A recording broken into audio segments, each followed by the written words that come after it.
She was 70 years old, and her own children wanted to lock her away in a nursing home. They called it assisted living. She called it a cage. But what happened next, nobody in that town will ever forget.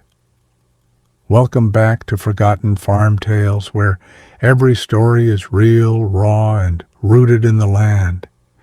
If you love stories about grit, family, and second chances, hit subscribe before we begin. You will not want to miss what comes next. Her name was Adelaide Marsh. She had lived on the same patch of Kansas soil for 61 years. She had buried a husband there, raised 4 children there, watched grandchildren learn to walk in that same dusty yard. And now her own son wanted her gone. "Mom, you can't manage this place alone anymore," he said one evening, sitting stiffly at her kitchen table. He had a folder with him, glossy brochures, pictures of smiling strangers playing bingo in matching cardigans. Adelaide didn't even open it. "I raised you on this land," she said quietly. "I am not leaving it in a folder." Her son's name was Dennis. He was 51 now, with 2 grown kids of his own, and a job 2 states away. He didn't visit often, but when he did, he always brought the same worry with him. "You fell in the barn last spring," he reminded her. "You didn't even call me. Mrs. Hutchins found you." "Mrs. Hutchins finds everyone eventually," Adelaide said. "She's nosy, not a nurse." Dennis rubbed his forehead the way his father used to when he was tired of arguing. "I just don't want to get a phone call one day," he said, "and it's too late." Adelaide looked at him for a long moment. She understood the fear underneath his words. She just didn't share it. "Dennis," she said, "your father and I built this life out of dirt and stubbornness. I would rather die in that dirt than die comfortable somewhere I never chose." He left that night without an answer, but he left the folder behind. Adelaide burned it in the wood stove, but her son wasn't wrong about one thing. The town was dying. The grain co-op had shut its doors the year before. 3 family farms had already been sold off to a distant conglomerate. The high school was down to 62 students. Half the storefronts on Main Street were boarded up, and this year the harvest was in trouble. A brutal dry summer had scorched half the wheat fields. Prices had crashed. The younger farmers, the ones with mortgages and mouths to feed, were talking about selling out before winter even came.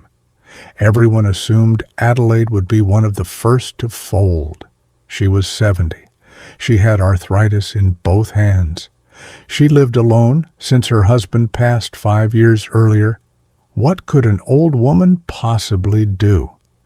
That question was about to get an answer nobody expected. It started with a notebook. Adelaide had kept one for decades, tucked in a kitchen drawer, filled with notes her husband once scribbled about soil, weather patterns, and old-fashioned crop rotation. His handwriting was messy.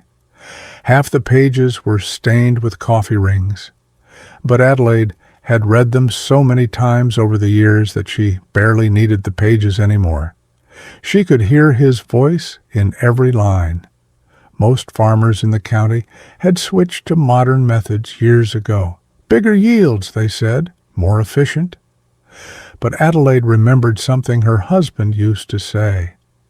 "The old ways aren't old because they're outdated," he told her once.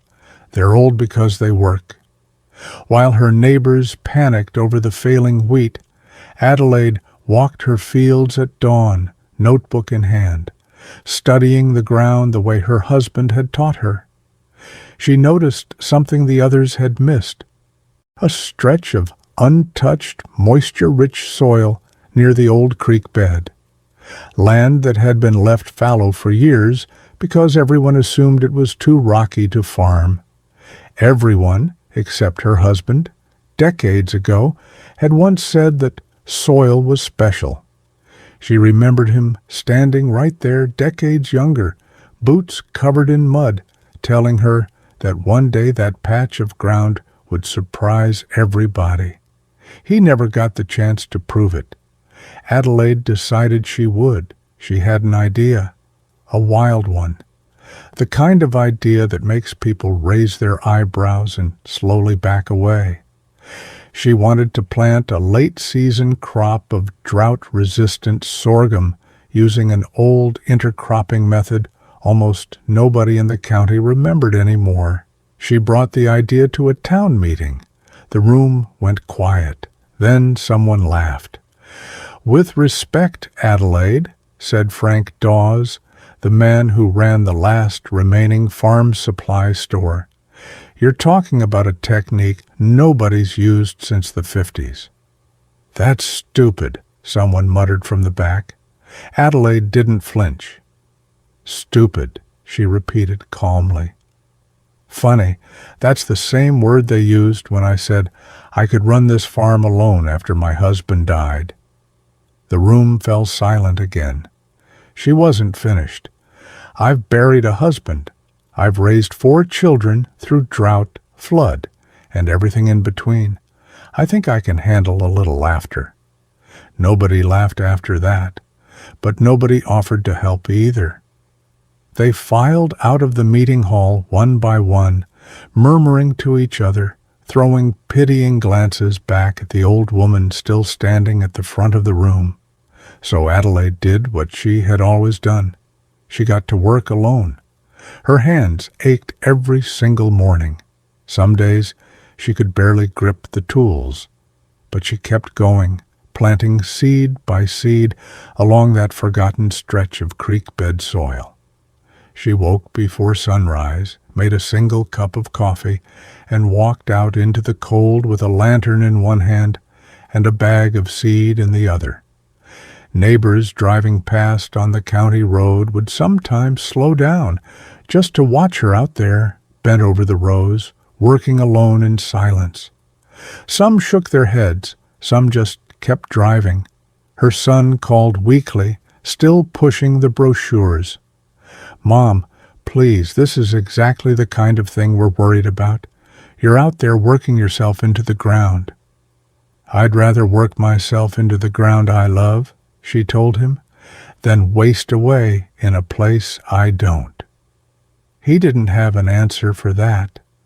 Weeks passed. The rest of the county's wheat kept struggling under the relentless sun. The younger farmers were growing desperate. 2 of them had already put their land up for sale. A third had taken a second job in town just to make ends meet, driving a delivery truck at night after working his own fields all day. Nobody had time to worry about one stubborn old widow and her strange little patch of sorghum. Adelaide didn't mind the silence. She had grown used to it over the years. Silence, she often said, was easier to work with than pity. She kept a small radio in the barn, tuned to an old country station, and some mornings that was the only company she had besides the wind moving through the stalks. But something strange was happening on Adelaide's forgotten stretch of land. Her sorghum was thriving.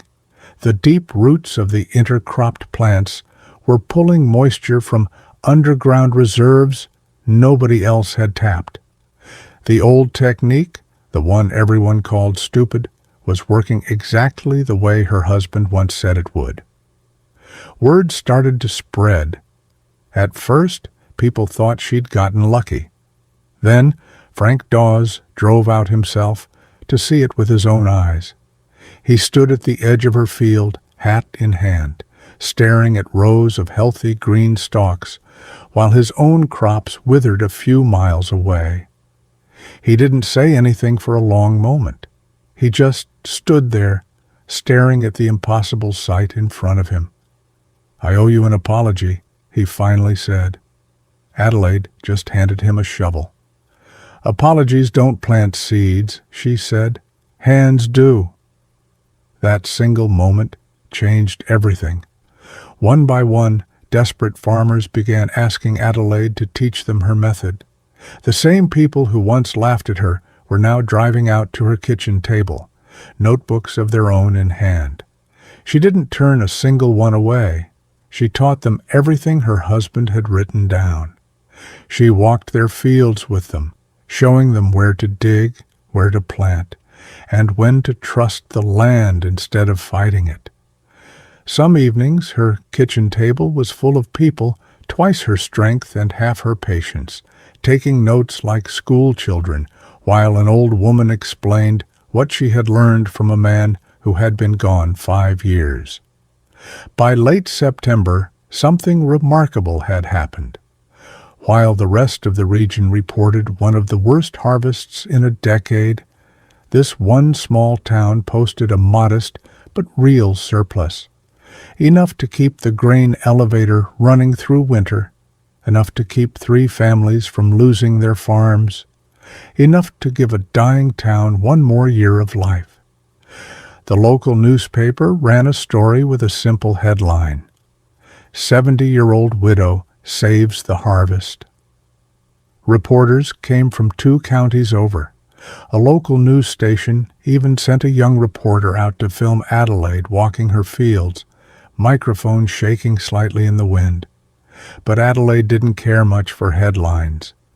What she cared about happened a few weeks later at the county fair, when her son showed up unannounced. Dennis hadn't told her he was coming. He just appeared, standing near the edge of the crowd, watching his mother from a distance before she even noticed him. He found her at a small booth, surrounded by farmers thanking her, children running through the crowd, laughter filling the air for the first time in years. He didn't mention assisted living once. Instead, he picked up a bag of her harvested sorghum, turned it over in his hands, and looked at his mother with something she hadn't seen from him in a long time: pride. "I was wrong," he said quietly. "You didn't need to be protected from the world, Mom. You needed the world to get out of your way." Adelaide smiled, the kind of smile that carries 61 years of hard-won wisdom. "That's all any of us ever needed," she said. Dennis stayed longer than he planned that weekend. He walked the fields with her one morning, the same fields he used to run through as a boy, and for the first time in years he asked questions instead of giving warnings. That winter, the town didn't just survive. It began to grow again. Young families who had been ready to leave decided to stay one more season. The old grain co-op reopened under new local ownership, and every spring since, farmers across the county still walk out to that same stretch of creek-bed soil, the one everyone once called worthless, to learn the method an old woman refused to let die. Frank Dawes still tells the story every chance he gets, usually ending it the same way: "Never bet against a woman with a notebook and nothing left to lose." Adelaide Marsh never moved into assisted living. She still walks her fields every morning, notebook in hand, watching the sunrise over land that very nearly slipped away. Some mornings Dennis calls, just to talk. Not to worry, just to talk. And every time she tells him the same thing she used to tell him as a boy, standing at the edge of these same fields. The land doesn't ask if you're strong enough. It only asks if you'll show up. Because sometimes the people the world is ready to give up on are exactly the ones who save it. If this story moved you, you are exactly who this channel was made for. Subscribe to Forgotten Farm Tales and join us for more true stories of resilience, family, and the land that holds us together.